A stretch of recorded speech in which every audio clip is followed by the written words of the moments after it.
اعوذ باللہ من الشیطان الرجیم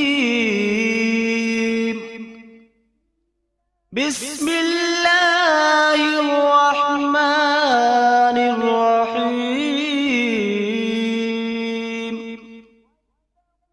واتقوا یوما لا تجزی نفس عن نفس شيئا ولا يقبل منها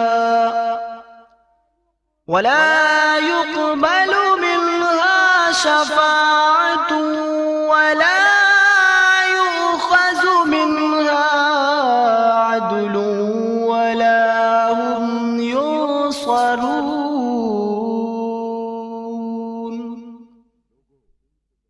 لوگو، اس دن سے ڈرو کہ جس دن کوئی کسی کے کام نہ آئے گا اور نہ کسی کے حق میں کسی کی سفارش قبول ہوگی اور نہ کسی کی طرف سے کچھ بدلہ قبول کیا جائے گا اور نہ کسی کو کسی کی جانب سے کچھ امداد پہنچے گی۔ برادران اسلام، جس طرح انسانوں اور جنات کی عمر مقرر ہے اسی طرح اس عالم کی عمر بھی مقرر ہے۔ جب اس عالم کی عمر تمام ہوگی اچانک اس کے مجموعے کو موت آ جائے گی۔ افراد کے چلے جانے کی موت اور پورے عالم کے ختم ہو جانے کو قیامت کہتے ہیں۔ ایک مرتبہ حضرت جبرائیل علیہ السلام نے انسانی صورت میں آ کر حاضرین مجلس کی موجودگی میں آن حضرت صلی اللہ علیہ وسلم سے دریافت کیا کہ قیامت کب قائم ہوگی؟ تو ان کے اس سوال کے جواب میں آن حضرت سید عالم صلی اللہ علیہ وسلم نے ارشاد فرمایا، اس بارے میں سوال کرنے والے سے زیادہ اس کو علم نہیں جس سے سوال کیا گیا ہے، یعنی اس بارے میں ہم اور تم دونوں برابر ہیں، نہ مجھے اس کے قائم ہونے کے وقت کا علم ہے اور نہ تم کو ہے۔ ایک مرتبہ جب لوگوں نے آن حضرت سرور عالم صلی اللہ علیہ وسلم سے پوچھا کہ قیامت کب آئے گی، تو اللہ جل شانہ کی طرف سے حکم ہوا، آپ فرما دیجئے کہ اس کا علم صرف میرے رب ہی کے پاس ہے، اس کے وقت پر اس کو سوائے اللہ تعالیٰ کے کوئی ظاہر نہ کرے گا۔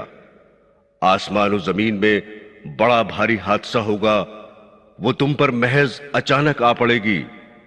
وہ آپ سے اس طرح پوچھتے ہیں جیسے کہ آپ اس کی تحقیقات کر چکے ہیں۔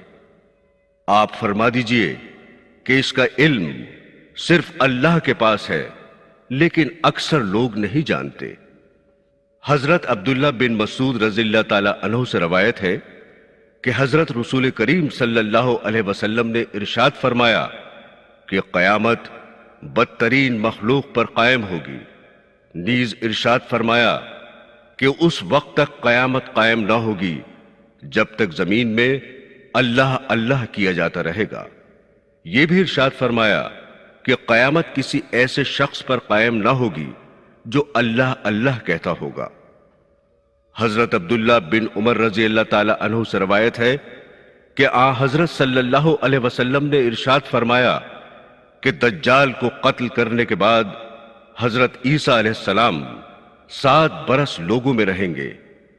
اس دور میں 2 آدمیوں کے درمیان ذرا دشمنی نہ ہوگی، پھر اللہ تعالیٰ ملک شام کی طرف سے ایک ٹھنڈی ہوا بھیج دیں گے جس کی وجہ سے تمام مومن ختم ہو جائیں گے، پھر بدترین لوگ رہ جائیں گے اور وہ بت پرستی میں مصروف ہوں گے اور ان کو خوب رزق مل رہا ہوگا اور اچھی زندگی گزر رہی ہوگی کہ سور پھونک دیا جائے گا۔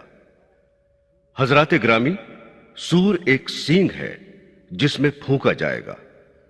سور کی آواز سبھی سنیں گے، جو سنتا جائے گا دہشت کے سبب حیران ہو کر ایک طرف کو گردن جھکا دے گا اور دوسری طرف کو اٹھا دے گا۔ پھر فرمایا کہ سب سے پہلے جو شخص اس کی آواز سنے گا وہ ہوگا جو اونٹوں کو پانی پلانے کا حوض لیپ رہا ہوگا۔ یہ شخص سور کی آواز سن کر بے ہوش ہو جائے گا اور پھر سب لوگ بے ہوش ہو جائیں گے۔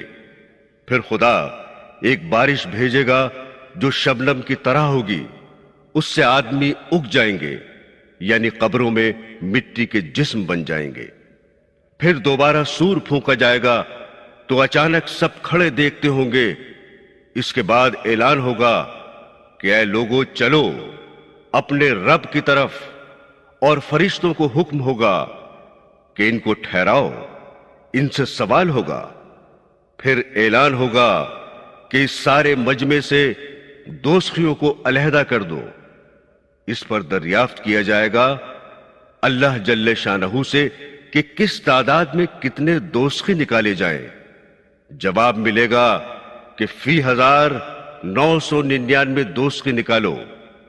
اس کے بعد حضرت سید عالم صلی اللہ علیہ وسلم نے فرمایا کہ یہ وہ دن ہوگا کہ جس کی ہیبت اور دہشت سے بچے بوڑھے ہو جائیں گے، اور یہ دن بڑا ہی مصیبت کا ہوگا۔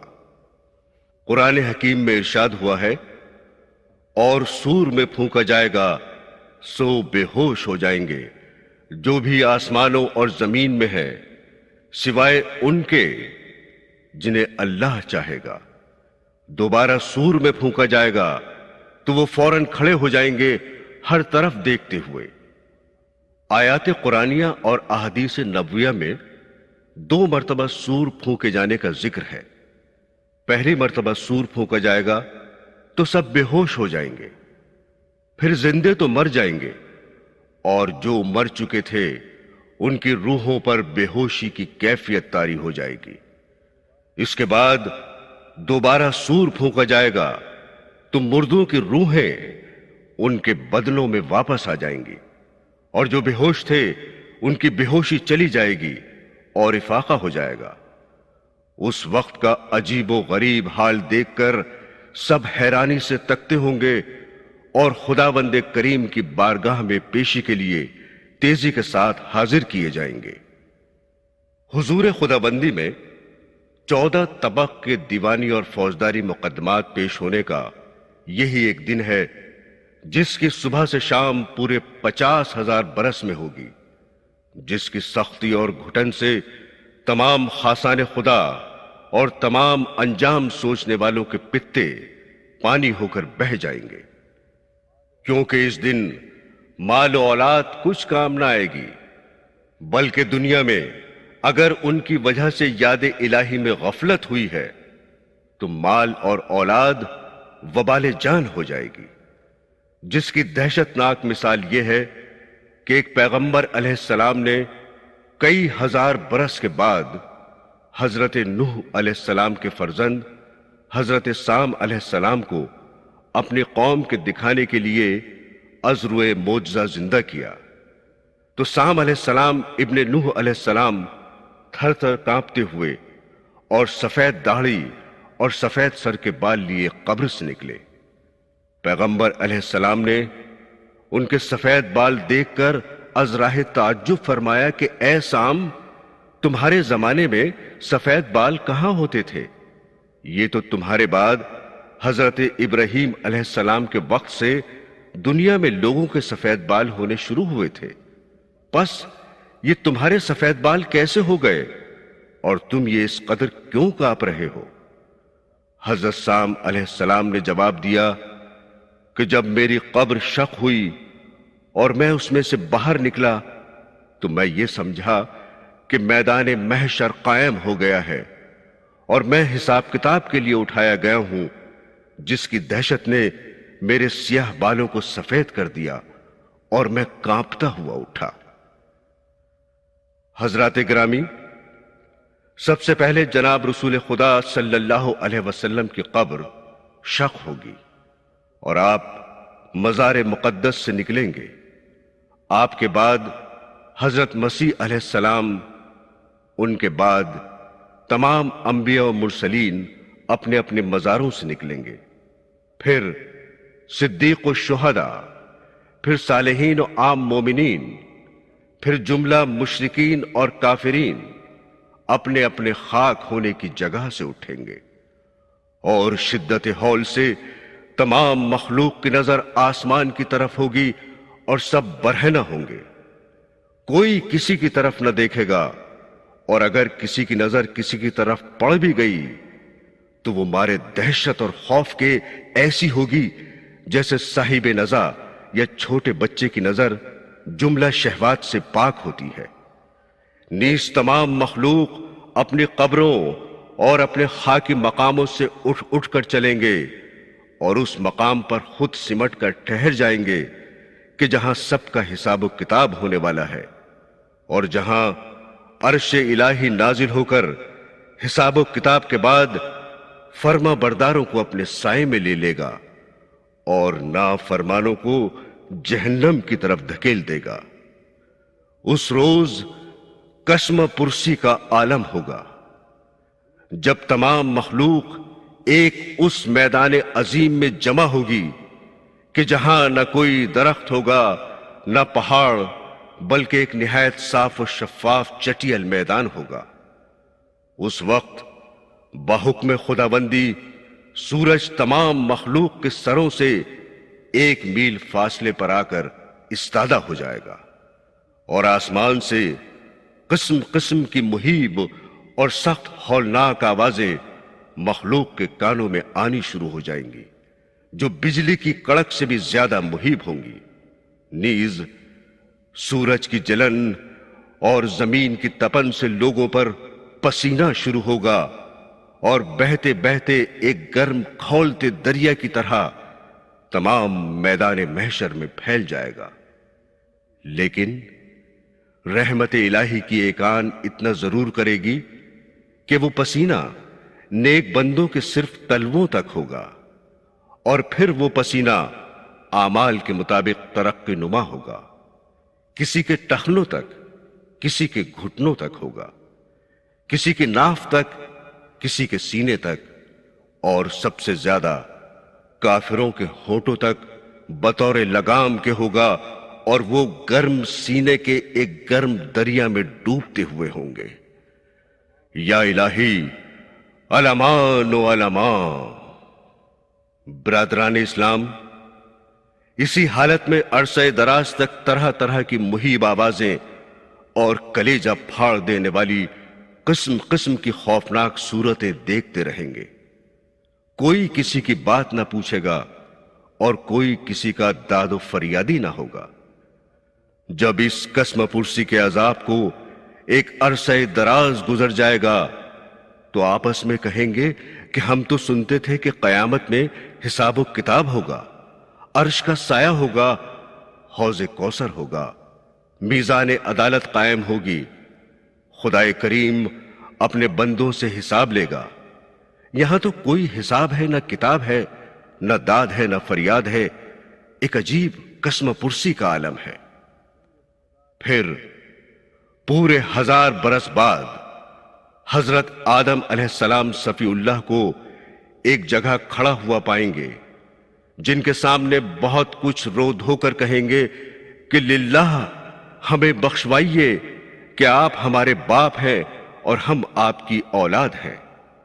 حضرت آدم علیہ السلام صاف جواب دیتے ہوئے یہ فرمائیں گے کہ اے میری اولاد، آج ذات خداوندی نہایت غیظ و غضب میں ہے، آدم کی مجال نہیں کہ کسی کی سفارش کر سکے۔ اے میری اولاد، میں نے خلاف مرضی گیہوں کا ایک دانہ کھا لیا تھا، پس آج کے دن میں خود لرزتا ہوں کہ کہیں اس کے بدلے دوزخ میں نہ پہنچ جاؤں۔ تم لوگ حضرت نوح علیہ السلام کے پاس جاؤ، شاید وہ دروازہ شفاعت کھلوا سکے۔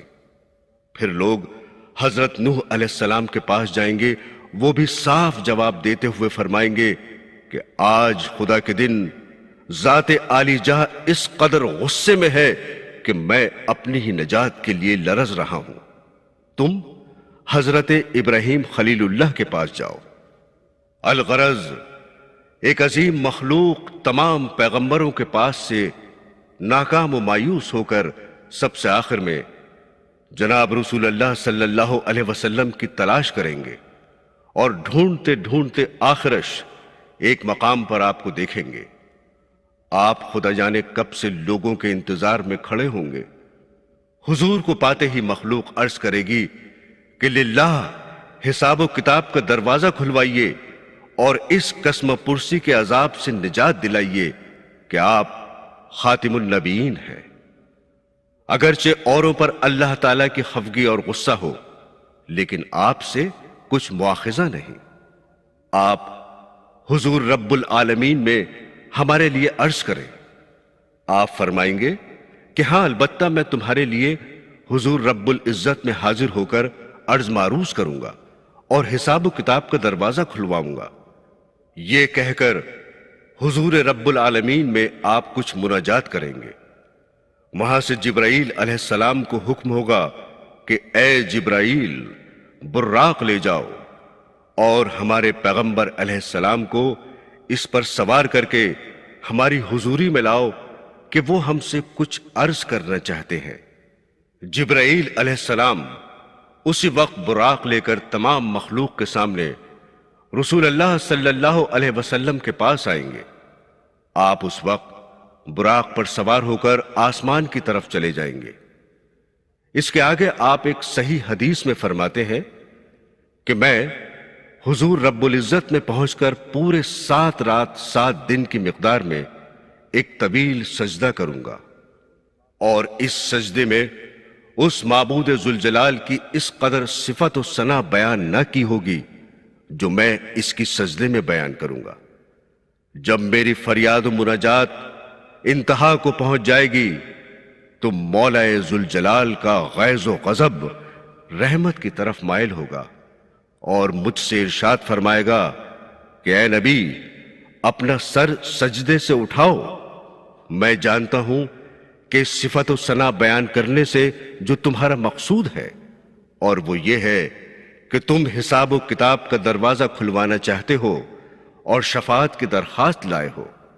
اچھا، ہم اب تمہاری شفاعت کی درخواست کو منظور فرماتے ہیں اور اپنا تخت اجلاس زمین پر جلوہ آرا کرتے ہوئے اور مخلوق سے ان کے حساب و کتاب شروع کرتے ہیں۔ یہ حکم عالی سن کر رسول کریم صلی اللہ علیہ وسلم اسی براق پر سوار ہو کر زمین پر تشریف لائیں گے۔ مخلوق آپ سے دریافت حال کرے گی، جو کچھ وہاں گزری تھی بیان کریں گے، اور حساب و کتاب کا دروازہ کھلنے اور عرش رب عظیم کے زمین پر نازل ہونے کی خبر سنائیں گے۔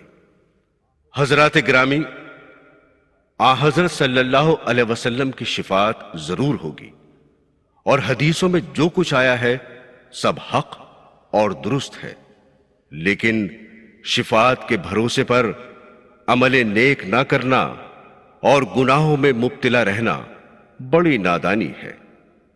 اب کون سا گنہگار اور نیک عمل سے خالی یہ کہہ سکتا ہے کہ میں دوزخ میں ہرگز نہ جاؤں گا اور بلا عذاب و حساب جنت میں پہنچ جاؤں گا؟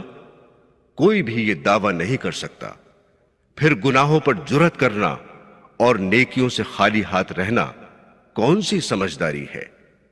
برادران اسلام، حضرت صلی اللہ علیہ وسلم کی شفاعت کی درخواست کی منظوری کے بعد 7 آسمانوں کے فرشتے تسبیح الہی کرتے ہوئے، جن میں ہر آسمان سے دوسرے آسمان کے فرشتے کی نورانیت اور تسبیح الہی کی گرج یا آواز ہولناک بہت زیادہ بڑی ہوئی ہوگی، تمام مخلوق پر 7 حلقے ڈال کر استادہ ہو جائیں گے۔ آگے مولا فرماتا ہے، اے تمام جن و انس، اگر تم کچھ جان رکھتے ہو تو زمین آسمان کے کناروں سے نکل جاؤ، پس ہرگز نہ نکل سکو گے۔ اس کے بعد فرشتوں کے 7 حلقے تسبیح الہی بند کر کے بالکل خاموش ہو جائیں گے۔ پھر یکایک اس بحر میدان میں حضرت اسرافیل علیہ السلام کو سور میں پھونکنے کا حکم ہوگا، جس سے واقعی تمام مخلوق بے ہوش ہو جائے گی۔ پس اس غشی اور بے ہوشی کے عالم میں خدائے رحمان کا عرش زمین پر جلوہ افروز ہوگا۔ پھر دوبارہ سور میں پھونکنے کا حکم ہوگا، جس سے تمام مخلوق کو افاقہ ہوگا اور اب جو آنکھیں کھول کر لوگ دیکھیں گے کہ اس تپتے ہوئے سورج کا نام و نشان نہیں، بلکہ نور عرش سے تمام میدان حشر روز روشن سے کہیں زیادہ روشن ہے، اور عرش الہی سامنے موجود ہے کہ اس کی مثال اور تشبیہ ممکن نہیں کہ دی جا سکے۔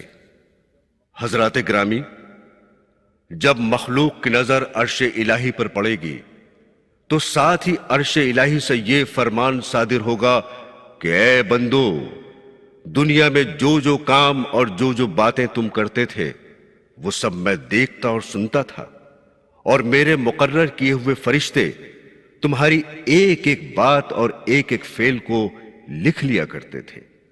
بس خبردار ہو جاؤ کہ آج تم پر ایک سوئی کے ناکے کی برابر بھی ظلم نہ کیا جائے گا، اور صرف تم کو تمہارے اعمال نامے دکھائے جائیں گے۔ لہذا جو شخص اپنے اعمال نامے میں نیکیاں زیادہ لکھی ہوئی دیکھے وہ ہمارا شکریہ ادا کرے، اور جو اپنے نامہ اعمال میں ہماری نافرمانیاں اور گناہ زیادہ دیکھے وہ مجھے نہیں بلکہ اپنے نفس کو ملامت کرے اور اپنے کیے کو پہنچے۔ اس کے بعد ملائکہ کو ارشاد ہوگا کہ دوزخ اور جنت کو حاضر کیا جائے تاکہ میرے بندے سزا اور جزا کے مقامات کو دیکھ لیں۔ میرے دینی بہنوں اور بھائیوں، جب میدان محشر میں جنت اپنی نعمتیں لے کر اور دوزخ اپنے عذاب لے کر حاضر ہو جائیں گی تو پھر حکم الہی صادر ہوگا کہ تمہاری تمام نیکیاں اپنی اپنی صورت بن کر ہماری سرکار میں حاضر ہوں۔ یہ حکم عالی ہوتے ہی سب سے پہلے سلام ایک پیاری صورت بن کر حضور خدا بندی میں حاضر ہو کر عرض کرے گا کہ اے مولا کریم، میں سلام ہوں، پس میرے لیے کیا ارشاد ہے؟ جواب ملے گا کہ اے سلام، میرے عرش کے سامنے استادہ ہو اور ٹھہر کہ آج اپنے بندوں سے تمام رد و قد اور تمام سوالات صرف تیرے متعلق کروں گا۔ پس جس نے تیرا ساتھ دیا اسے بخشوں گا، اور جس نے تجھ سے روح گردانی کی اسے عذاب نار میں داخل کروں گا۔ اس کے بعد نماز ایک پیاری سی صورت میں حاضر ہو کر عرض کرے گی کہ اے خدائے بے نیاز، میں نماز حضوری میں حاضر ہوں۔ ارشاد ہوگا کہ ہمارے عرش کے سامنے استادہ ہو اور ٹھہر کہ آج اپنے مسلمان بندوں سے تیرے متعلق سوالات کروں گا۔ پس جس نے تجھے اپنے دم کے ساتھ رکھا ہوگا اسے بخشوں گا، اور جس نے تجھے اپنے ساتھ نہ لیا ہوگا اسے دوزخ میں داخل کروں گا۔ اس کے بعد ماہ رمضان ایک خوبصورت شکل میں حاضر ہو کر عرض کرے گا کہ ماہ سیام یعنی آپ کا پیارا روزہ حضور میں حاضر ہے۔ ارشاد ہوگا کہ ہمارے عرش کے سامنے استادہ ہو اور ٹھہر کہ تیرے متعلق بھی ہم بہت سے بندوں سے سوالات کریں گے۔ اس کے بعد حج و زکوٰۃ حاضر ہوں گے، اور پھر درجہ بدرجہ تمام نیک اعمال اپنی مختلف اور پیاری صورتیں لے کر حاضر ہو جائیں گے۔ اس کے بعد ملائکہ کو حکم ہوگا کہ جملہ مخلوق کے اعمال نامے زمین آسمان کے بیچ میں معلق کر کے اڑا دیے جائیں۔ چنانچہ اسی وقت تمام اڑا دیے جائیں گے، جو اڑتے ہوئے گردان کبوتر کی طرح اپنے اپنے عمل کرنے والے کے پاس پہنچیں گے، اور قریب کے فرشتے ان اعمال ناموں کو لے لے کر اچھوں کے داہنے ہاتھ میں دیں گے، اور بروں کے کمر کے پیچھے سے ان کا بایاں ہاتھ نکال کر انہیں دیں گے۔ حضرات گرامی، اس کے بعد ہر ایک قوم اپنے اپنے پیشوا سمیت بلائی جائے گی، اور پورے 1,24,000 نبی اپنی اپنی امتوں کو لے کر جدا جدا اور الگ الگ یکے بعد دیگرے پیش ہوں گے۔ پھر ان میں جو اپنے اپنے نبی کے فرما بردار رہے ہیں ان کو عرش مولا کے سائے میں زر نگار کرسیوں پر بیٹھنے کی برابر اجازت ملتی رہے گی۔ جس میں مولا فرماتا ہے کہ فرما برداروں اور پرہیزگاروں کو ہم اپنی حضوری میں معزز مہمانوں کی طرح جمع کریں گے اور نافرمانوں یا خطا کاروں کو پیاسے اونٹوں کی طرح جہنم کی طرف ہانکیں گے، اور اس وقت کوئی کسی کی سفارش کرنے کا اختیار نہ رکھے گا، البتہ جس نے اللہ سے وعدہ نجات لے لیا پس وہ وعدہ اس کا شفیع ہوگا۔ حضرات گرامی، یہاں خدا سے وعدہ لینے کا یہ مطلب ہے کہ اس نے قرآن پاک اور دیگر آسمانی کتابوں میں نیک کردار لوگوں سے جا بجا وعدہ نجات فرمایا ہے، یعنی جو لوگ اللہ پر ایمان لائے اور اللہ کے لیے نیک عمل بھی کیے، یہی لوگ بہترین خلائق ہیں، اور انہی کو وہ جنت کے باغ ملیں گے جن کے نیچے نہریں جاری ہیں، اور ان باغوں میں وہ ہمیشہ ہمیشہ رہیں گے، یعنی اللہ ان سے خوش ہوگا اور وہ اللہ سے خوش ہوں گے۔ القصہ، تمام امتیں اور تمام قومیں اپنے اپنے پیغمبروں اور اپنے اپنے پیشواؤں کو آگے لیے ہوئے پروردگار عالم کی حضوری میں الگ الگ پیش ہوں گی، اور پیغمبروں کو جھٹلاتے ہوئے کہیں گی کہ انہوں نے ہمیں تیری توحید نہیں سکھائی اور آج کے دن کی پیشی سے ہمیں نہیں ڈرایا۔ پھر جب ان کے ہاتھ پاؤں ان کے خلاف گواہی دیں گے تب وہ قائل ہو کر سخت نادم اور پریشان ہوں گی، اور کہیں گی کہ اے پروردگار، اب ہماری آنکھیں کھلیں، اب ہمارے کان آشنا ہوئے، پس اب تو ہمیں دوبارہ دنیا میں بھیج کہ ہم وہاں جا کر نیک عمل کریں، اور اب ہم کو قیامت کا پورا پورا یقین ہوا۔ مولا فرماتا ہے، یہ وہ لوگ ہیں جو قیامت میں دوبارہ پیدا ہونے کو نہیں بلکہ اپنے پروردگار کی حضوری میں حاضر ہونے کو سرے سے مانتے ہی نہیں تھے۔ پس اے نافرمانو، آج کے دن تمہارا کوئی عذر قبول نہیں، کیونکہ بہت دنوں تمہیں مہلت ملتی رہی، اور جو جو کچھ سمجھانے کا حق تھا وہ تمہیں سمجھانے والوں نے سمجھایا، مگر تم نے ان کی ایک نہ سنی، اور اب تمہارا دنیا میں دوبارہ پیدا ہونا ناممکن ہے۔ حضرات گرامی، پیدائش آدم یا ابتدائے عالم سے جو بات آج تک ظاہر نہیں ہوئی تھی، آج اور اس وقت وہ بھرے محشر میں ظاہر ہوتی ہے، یعنی یہ کہ کوئی شخص کسی دوسرے کو یہ نہیں کہہ سکتا کہ یہ دوزخی ہے یا جنتی۔ پس آج اور اس وقت وہ لا علمی اور بے خبری کا پردہ اٹھاتا ہے، اور اب ہر شخص الگ الگ اور جدا جدا ہر ایک کو دیکھ لے گا کہ کون جنتی ہے اور کون دوزخی ہے۔ چنانچہ گھمسان پیشیوں کے دوران میں حضرت آدم علیہ السلام کو ندا ہوگی، حضرت آدم علیہ السلام لبیک کہتے ہوئے حاضر ہوں گے، ارشاد خداوندی ہوگا کہ آدم، میرے تمام بندے یا اپنی تمام اولاد کے 2 حصے کر دو، یعنی ایک حصہ جنت کے لیے اور ایک حصہ دوزخ کے لیے۔ آدم لرزتے کانپتے عرض کریں گے کہ کس تعداد اور کس شمار سے الگ کروں؟ ارشاد ہوگا 1000 میں سے 999 دوزخ کے لیے اور 1 جنت کے لیے۔ برادران اسلام، پھر مولا کریم ایک اور حکم صادر فرمائیں گے جس کا صرف مشرکین پر اثر پڑے گا، اور وہ سب کے سب چراغ پا ہو جائیں گے۔ مولا فرماتا ہے، قیامت کے روز تمام ان لوگوں کو ہم اپنے سامنے جمع کر کے فرمائیں گے کہ جو ہماری ذات و صفات میں شرک کرتے تھے، کہاں ہے وہ تمہارے ٹھہرائے ہوئے معبود جن کو تم اپنے خیال میں خدا کا شریک ٹھہراتے تھے؟ انہیں لاؤ اور ان سے اپنے اعمال کی جزا طلب کرو۔ اس وقت مشرکین اپنے اپنے معبودوں کی تلاش میں نکلیں گے اور ان شیاطین کو جن کے بہکانے سے یہ مشرک ہوئے تھے پکڑیں گے۔ جس ولی یا جس بت کو انہوں نے شریک خدا ٹھہرایا تھا، پس وہ شیاطین گویا انہی نبیوں اور ولیوں اور بتوں کی صورت میں ان کے سامنے آئیں گے۔ مشرکین سے دریافت کرے گا مولا کہ کیا یہی تمہارے معبود ہیں؟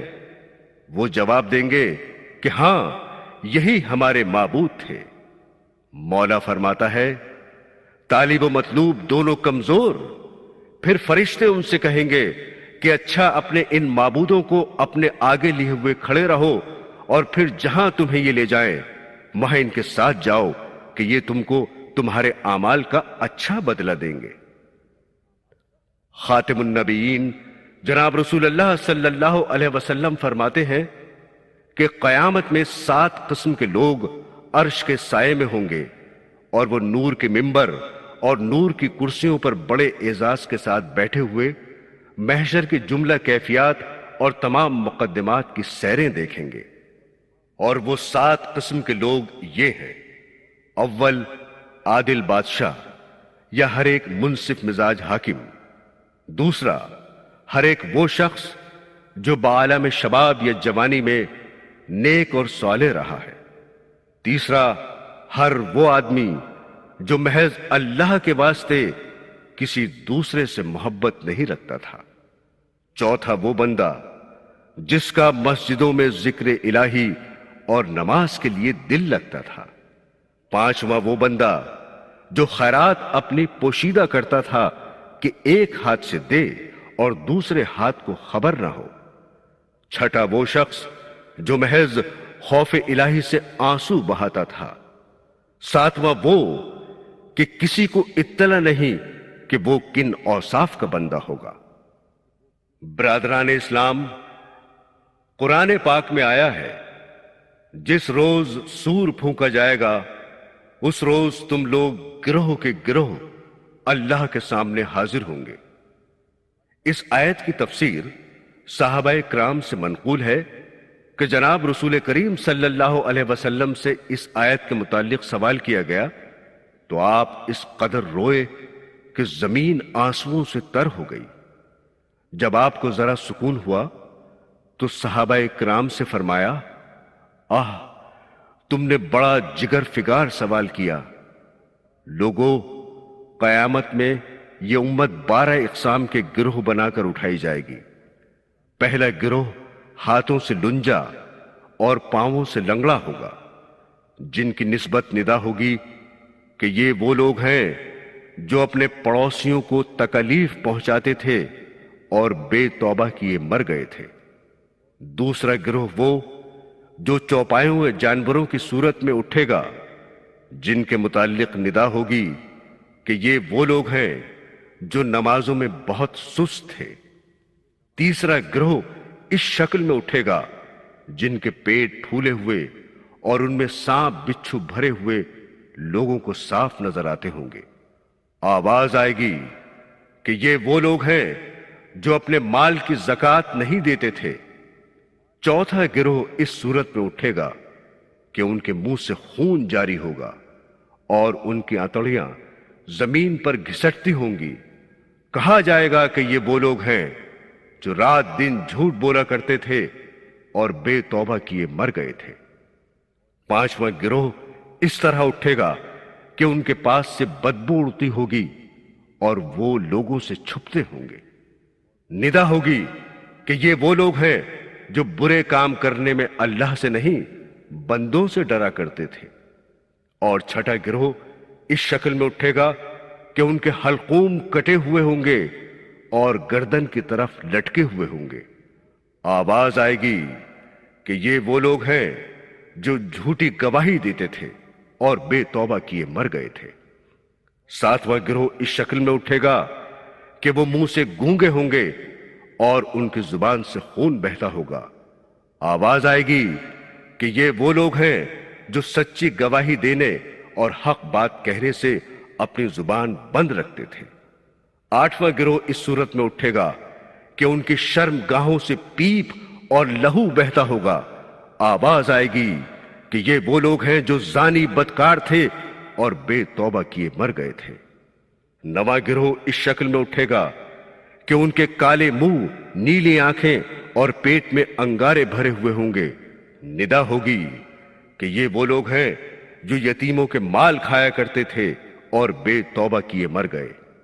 10واں گروہ اس طرح اٹھے گا کہ وہ سخت کوہڑی اور جزامی ہوں گے، جن کی نسبت صدا ہوگی کہ یہ وہ لوگ ہیں جو والدین کی نافرمانی کرتے تھے اور بے توبہ کیے مر گئے تھے۔ 11واں گروہ اس صورت میں اٹھے گا کہ بیل کے سینگ کے برابر دانت اور ہونٹ سینے پر پڑے ہوں گے اور منہ سے نجاست نکلتی ہوگی۔ آواز آئے گی کہ یہ وہ لوگ ہیں جو شراب پیتے تھے اور توبہ کیے بغیر مر گئے۔ 12واں گروہ اس طرح ہوگا جن کے منہ 14ویں رات کے چاند کی طرح چمکتے ہوئے ہوں گے، جن کے بارے میں ندا ہوگی کہ یہ وہ لوگ ہیں جنہوں نے نیک کام کیے اور برے کاموں سے بچے اور نماز جماعت سے پڑھا کرتے تھے اور ہر حال میں توبہ کرتے رہتے تھے، جن کی نسبت مولا فرماتا ہے جو لوگ ایمان لائے اور نیک عمل بھی کرتے رہے ان کے لیے جنت الفردوس تیار ہے جن میں وہ ہمیشہ ہمیشہ رہیں گے۔ جناب رسول کریم صلی اللہ علیہ وسلم نے فرمایا کہ قیامت کے روز میری امت کا ایک شہید سب سے پہلے اللہ تعالی کی حضوری میں پیش ہونے کے لیے بلایا جائے گا۔ جب وہ حاضر ہوگا تو اللہ پاک اس سے فرمائے گا کہ دنیا میں نے تجھ پر کیا کیا احسانات کیے اور کیسی کیسی نعمتیں تجھ کو دیں۔ وہ شہید اعتراف و اقرار کرے گا کہ بے شک تو نے مجھ پر بڑے بڑے احسانات کیے۔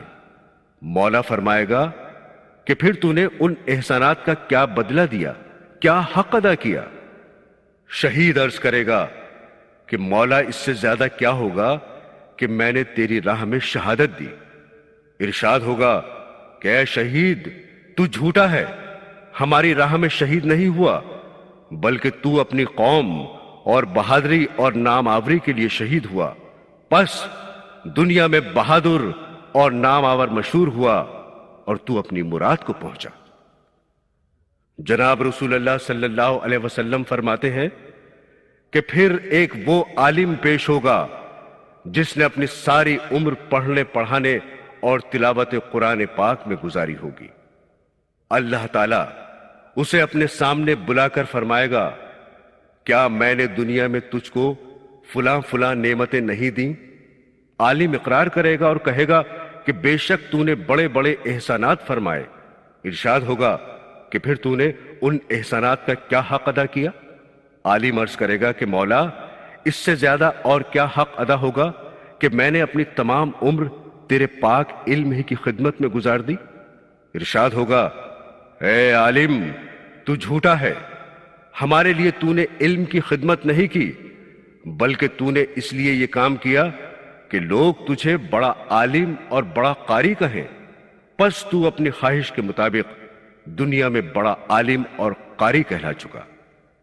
جناب رسالت مآب صلی اللہ علیہ وسلم فرماتے ہیں پھر ایک بڑا مالدار اور سخی حضور رب العزت میں پیش ہوگا جس سے اللہ تعالی تمام احسانات جتاتے ہوئے فرمائے گا کہ دنیا میں نے تجھے کیسی کیسی نعمتیں دیں اور کیا کیا انعام و اکرام فرمائے۔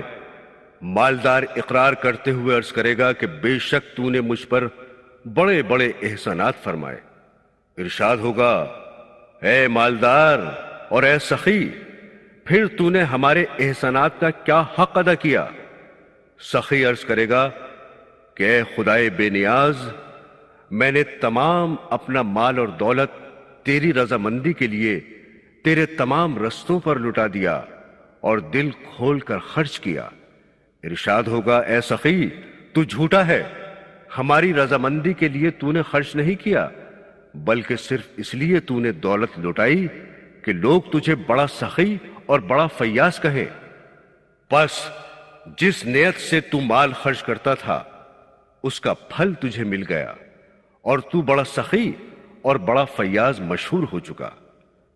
تو حضرات گرامی یہ ہیں وہ 3 قسم کے لوگ جن پر قیامت میں سب سے پہلے جہنم کی آگ بھڑکائی جائے گی۔ برادران اسلام، تمام جن و انسان کے حساب و کتاب ہو جانے کے بعد عرش مولا سے روئے زمین کے جانوروں کو بلایا جائے گا۔ جب وہ سب کے سب حاضر ہو جائیں گے تو ان کے آپس کے مظالم کا انہیں بدلہ دلوایا جائے گا، یہاں تک کہ اگر کسی بے سینگ کی بکری کو سینگ والی نے مارا ہوگا تو بے سینگ والی کے سینگ عطا ہوں گے، جن سے وہ سینگوں والی سے اپنا بدلہ لے گی۔ جب ہر ایک مظلوم جانور اپنے ظالم سے بدلہ لے چکے گا تو اب چاند اور سورج اور ستاروں کی طلبی ہوگی۔ جب یہ بھی حاضر ہو جائیں گے تو جانوروں اور چاند اور سورج اور ستاروں سے کہا جائے گا، سب کے سب تم خاک ہو جاؤ ابھی، بس یہی ہے تم کو حکم ایزدی۔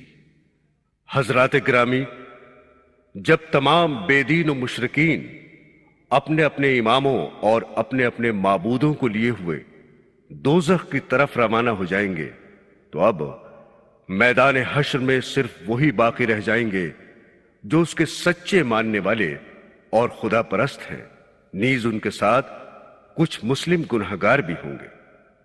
مولا فرماتا ہے کہ اے نبی، ہم نے تمہیں حوض کوثر عنایت فرمایا جس کی لمبائی 1 مہینے کے رستے کی ہے، اور اس حوض کے چاروں طرف خالی کیے ہوئے موتیوں کے ہزارہا خیمے استادہ ہیں، اور اس حوض کا پانی برف سے زیادہ ٹھنڈا، شربت سے زیادہ میٹھا، دودھ سے زیادہ سفید اور مشک و گلاب سے زیادہ خوشبودار ہے، اور سونے چاندی کے کوزے یا آبخورے آسمان کے ستاروں کی طرح بے گنتی ان کے کناروں پر چنے ہوئے ہیں، اور لاکھوں ستاروں کی طرح چمکتے ہوئے آبخورے حوض کوثر میں تیر رہے ہیں۔ جو کوئی ایک مرتبہ اس حوض میں سے پانی پیے گا کبھی اسے پیاس نہ لگے گی۔ حضرت انس رضی اللہ تعالی عنہ فرماتے ہیں کہ ایک روز حضور آقا نامدار صلی اللہ علیہ وسلم سے میں نے اپنی شفاعت کے بارے میں دریافت کیا، قیامت میں انس اپنی شفاعت کے لیے حضور کو کہاں تلاش کرے؟ آپ نے فرمایا، اے انس، قیامت میں 3 مقام ہیں کہ جہاں تم مجھے پاؤ گے۔ پھر جناب رسول اللہ صلی اللہ علیہ وسلم بحکم خداوندی تمام بخشے بخشائے لوگوں کو حوض کوثر کا پانی پینے اور پلانے کی اجازت دیں گے۔ جب حوض کوثر سے سیراب ہو کر صاحب ایمان بحکم ایزدی جنت کی طرف روانہ ہوں گے، اس وقت عرش الہی حجاب میں ہوگا، جس سے تمام لوگ محض اندھیرے میں کھڑے رہ جائیں گے، مگر ساتھ ہی ہر ایمان والے کو حسب مراتب نور کی شمع عنایت ہوں گی۔ پھر منافق اور بے دین لوگ دیکھیں گے کہ یہ صاحب ایمان نور کی شمع لیے عزت سے چلے آ رہے ہیں، اور یہ خود اندھیرے میں ایک مقام پر کھڑے ہیں، بے ساختہ پکاریں گے کہ اے لوگو، یہ نور کی شمع ہمیں بھی دے دو کہ ہم سخت اندھیرے میں برباد ہو رہے ہیں۔ صاحب ایمان جواب دیں گے کہ تم میدان محشر کی طرف واپس جاؤ، جہاں سے ہمیں یہ نور عطا ہوا ہے، وہیں سے تم بھی لے آؤ۔ یہ سن کر منافق اور بے دین لوگ میدان محشر کی جانب واپس ہونے کا ارادہ کریں گے، جنہیں سخت اندھیرا نظر آئے گا، اور یہ مجبور ہو کر انہی صاحب ایمان لوگوں کی طرف پلٹیں گے اور ان کی روشنی کے پیچھے گرتے پڑتے چلیں گے۔ برادران اسلام، اب ذرا شفاعت کے منظر کو بھی دیکھ لیجیے۔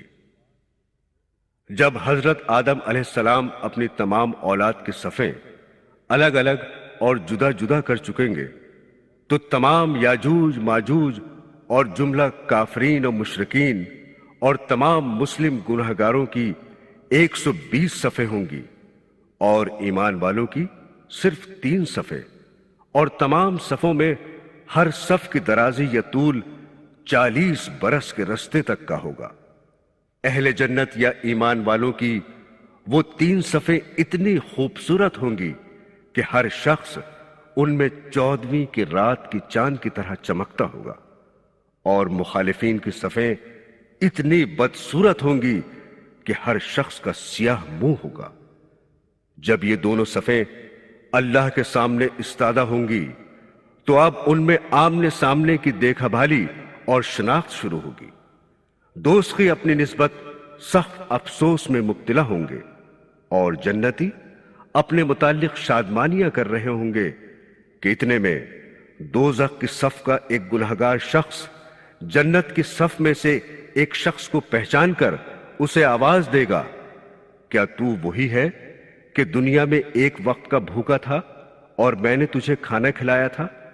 کیا آج اس احسان کا بدلہ جنتی ہو کر تو مجھے کچھ بھی نہ دے گا؟ وہ جنتی کہے گا، بے شک تو نے مجھ پر احسان کیا تھا اور مجھے کھانا کھلایا تھا، مگر آج اس کا بدلہ دینے کا مجھے کچھ اختیار نہیں۔ میں مولا سے درخواست کروں گا، وہاں سے جو بھی کچھ حکم ملے گا۔ جنتی عرض کرے گا، اے مولا کریم، مجھ پر اس کا بڑا حق ہے کہ اس نے ایک وقت میرا فاقہ مٹایا تھا اور مجھے کھانا کھلایا تھا۔ خالق دو جہاں کے حکم سے یہ جنتی اس مسلم گنہگار دوزخی کو جنت کی صف میں کھینچ لے گا، اور خدا تعالی کی قبولیت لامحدود کے صدقے اس کے احسان کا بدلہ اسے چکا دے گا اور اس دوزخی کو جنتی کر دے گا۔ یہ نمونہ اور یہ مثال دیکھ کر تمام دوزخیوں کی صفوں میں نجات کی ایک لہر پیدا ہوگی، اور ہر مسلم گنہگار دوزخی جنت کی صف میں نظر آئے گا اور پہچان پہچان کر یہ کہنا شروع کرے گا، اے جنت کی صف والے، میں نے فلاں وقت تجھے پانی پلایا تھا۔ کوئی کسی کو پہچان کر کہے گا، میں نے ایک مرتبہ تجھے راستہ بتایا تھا۔ کوئی کسی کو پہچان کر کہے گا کہ میں نے تیرا قرضہ اتارا تھا۔ کوئی کسی سے کہے گا، میں نے تجھے ظالم کے ہاتھ سے چھڑایا تھا۔ جب مسلم گنہگاروں میں اپنے اپنے احسانات کا شور برپا ہوگا تو مولا کریم کو کہاں سہار کہ کسی جنتی پر کسی گنہگار دوزخی کا احسان باقی رہے۔ یہ عام حکم ہو جائے گا کہ اے جنتی لوگو، جس پہ جو احسان گنہگاروں کا ہو بے تکلف اپنی صف میں کھینچ لو، ان کا احسان ہم نہیں لیں گے کبھی، جاؤ ہم نے اپنی بخشش عام کی۔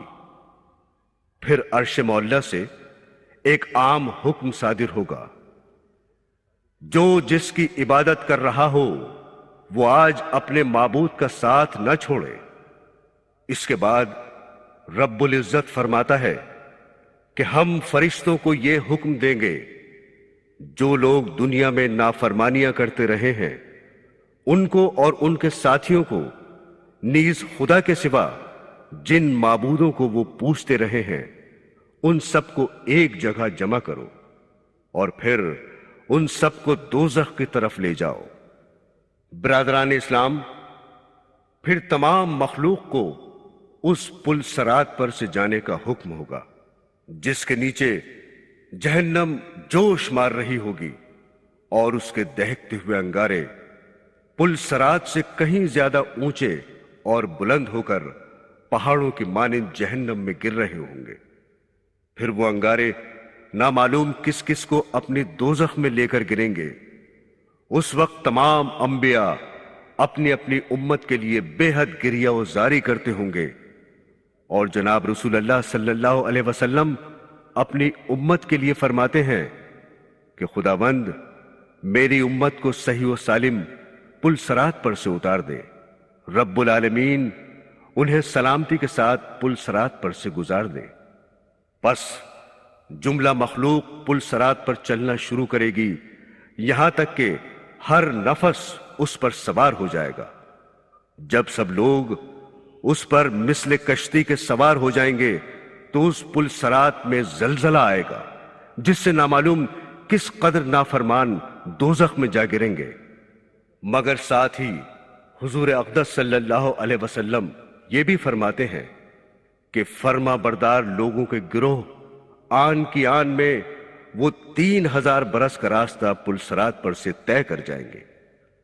سامعین گرامی، دوزخ میں ہمیشہ کے لیے کافر اور مشرک و منافق ہی رہیں گے، اور ان کو اس میں کبھی موت نہ آئے گی، نہ عذاب ہلکا کیا جائے گا جیسا کہ اللہ تعالی کا ارشاد ہے، اور جو لوگ کافر ہیں ان کے لیے دوزخ کی آگ ہے، نہ تو ان کو قضا آئے گی کہ مر ہی جائیں، اور نہ دوزخ کا عذاب ہی ان سے ہلکا کیا جائے گا۔ ہم کافر کو ایسی ہی سزا دیتے ہیں۔ گنہگار مسلمان جو دوزخ میں جائیں گے، سزا بھگتنے کے بعد جنت میں داخل کر دیے جائیں گے۔ جو جنت میں داخل ہوگا اس میں ہمیشہ رہے گا۔ جنت میں کسی کو موت نہ آئے گی، نہ اس سے نکالا جائے گا، نہ نکلنا چاہیں گے۔ ایک روایت ہے کہ آن حضرت سید عالم صلی اللہ علیہ وسلم نے ارشاد فرمایا کہ جب سارے جنت میں اور سارے دوزخی دوزخ میں پہنچ چکیں گے تو موت حاضر کی جائے گی، یہاں تک کہ جنت اور دوزخ کے درمیان لانے کے بعد ذبح کر دی جائے گی۔ پھر ایک منادی زور سے پکارے گا کہ اے جنتیوں، اب موت نہیں، اور اے دوزخیوں، اب موت نہیں۔ اس اعلان کے سبب جنتیوں کی خوشی میں خوشی بڑھ جائے گی، اور دوزخیوں کے رنج پر رنج کا اضافہ ہو جائے گا۔ اللہ تعالی ہمیں عذاب قبر اور دوزخ کے عذاب سے محفوظ فرمائے اور نیک راہ پر چلنے کی توفیق عطا فرمائے، آمین ثم آمین۔ سامعین، ابھی آپ میدان حشر کے بارے میں ہمارا یہ کیسٹ سن رہے تھے۔ اس کے علاوہ ہمارے کئی اور کیسٹس ہیں جن سے آپ استفادہ کر سکتے ہیں۔ مثلا 6 گنہگار عورتیں، ٹی وی اور عذاب قبر، مرنے کے بعد کیا ہوگا، قیامت کب آئے گی، خدا کی جنت، اسلام میں عورت کا مقام، وغیرہ وغیرہ۔